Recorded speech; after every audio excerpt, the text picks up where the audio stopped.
Hackers, crackers, and attackers. Oh my! In this lesson, we're going to start thinking like an attacker by starting to understand what are some of their different motivations. So hackers have a very unique definition that's evolved over time. Originally, hackers were just computer enthusiasts. It's people who enjoyed computers and tried to learn what made them operate, and they would tinker with them and take them apart and try to go through the operating system and understand it in depth. Now, over time, especially in the mid-'80s and the late '80s, we started seeing a lot of computer hackers becoming a negative connotation. You'd see this pop up in movies and TV and newspapers. And because of that, there's actually a separate term that came out called an ethical hacker. And ethical hackers are people who are hired by a company that use the skills that they learn of hacking and taking apart a computer to do security and penetration testing for those networks. Because of that, the term crackers evolved, and that meant a criminal hacker, someone who is doing this hacking for a bad or malicious reason. This is the people you usually think of when you think about a movie or a television show where you have this malicious actor breaking into computers and trying to steal all the information. So hackers in general wear one of three hats. They can be either white hats, black hats, or gray hats. So a white hat is your ethical hacker. He's breaking into computer systems with permission of the network owner, and the reason why they do that is just to increase the security of the network. Now on the other side we have the black hats. The black hats are the malicious actors. They're the criminals, they're the ones who are breaking without permission, they're trying to steal your information, and they're trying to break your systems. Now in the middle of that we have what's called a gray hat. And a gray hat is sometimes good and sometimes bad. It's kind of a gray area, if you will. One of the things that you'll see with a gray hat, for instance, is somebody who does bug bounties. They might be searching software to find the hidden vulnerabilities known as bugs. Now if they turn those into the company, that would be a white hat action.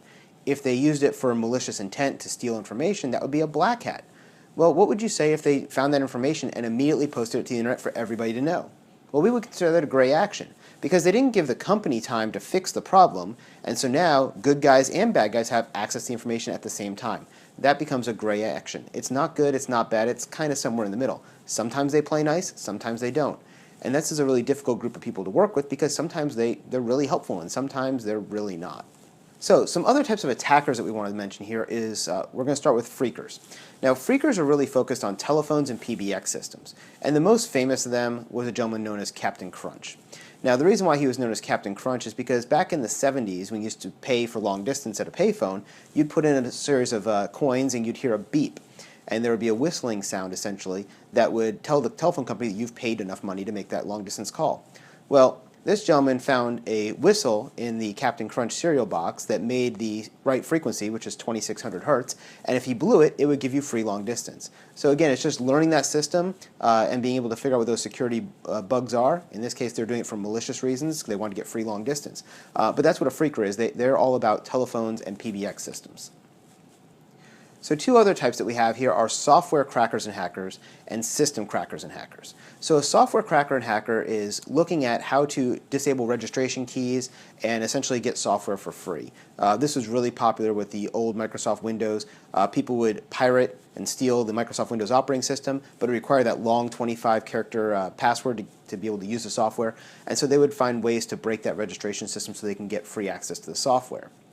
Now system hackers and crackers, they're all about figuring out what are the bugs in the operating system that they can exploit. So for instance, I might specialize in Windows hacking or Linux hacking or Cisco iOS hacking if I wanted to go after network routers and switches. Another type of attacker is what's called a suicide hacker. Now these are people that know that they may get caught and they may go to jail for what they're doing, but they don't care and they're going to do it anyway. That's why we call them a suicide hacker. It's a lot like a suicide bomber in the terrorist world.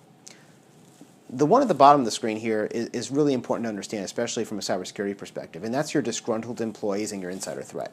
Now, why is that so important? Well, these people may not be technically savvy. They may just be your receptionist or your sales clerk.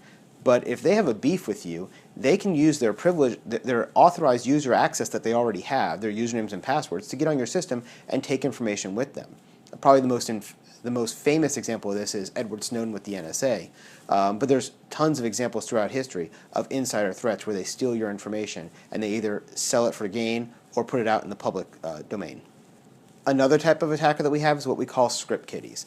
Now script kiddies think they're hackers, but really what they do is they download other people's tools. So they might go onto a website, download a tool like for instance the ion cannon that was very popular with hacktivists for a while. And you would essentially just download this piece of software, plug in a website name, hit go, and it would start doing a denial of service attack. There was no skill involved, there was no coding of their own tools, it was just taking tools that were readily available.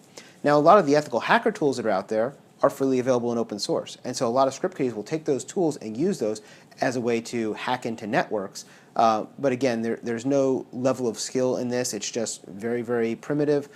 They grab the tool and they go. Now, the problem is there's a lot more of these tools available than there used to be. And so as these tools keep increasing in number, we start seeing a lot more script kiddies in action. Another type of hacker we have is the cyber terrorist, cyber criminals, or hacktivists. Now, cyber terrorists and cyber criminals and hacktivists are a group that kind of get lumped in together a lot. So if you start thinking of things like lulzsec and Anonymous, these are hacker groups, and some of them are very skilled and some of them are very unskilled. It depends on who is in this group. They're very loosely affiliated, and they all try to serve a common purpose. With hacktivism, you're doing it as a political motivation. With cyber criminals, it's usually a money motivation. And with cyber terrorists, it's usually an ideological motivation. And finally, we have the good guys, the ethical hackers. These are folks who are hired by a firm to come in and test those networks. They have permission, they don't want to harm the networks, and anything they do is reversible. So anything that they do in their hacking and penetration testing, they then create a report and give that to the organization so that the organization can get better and do a better job of securing their networks.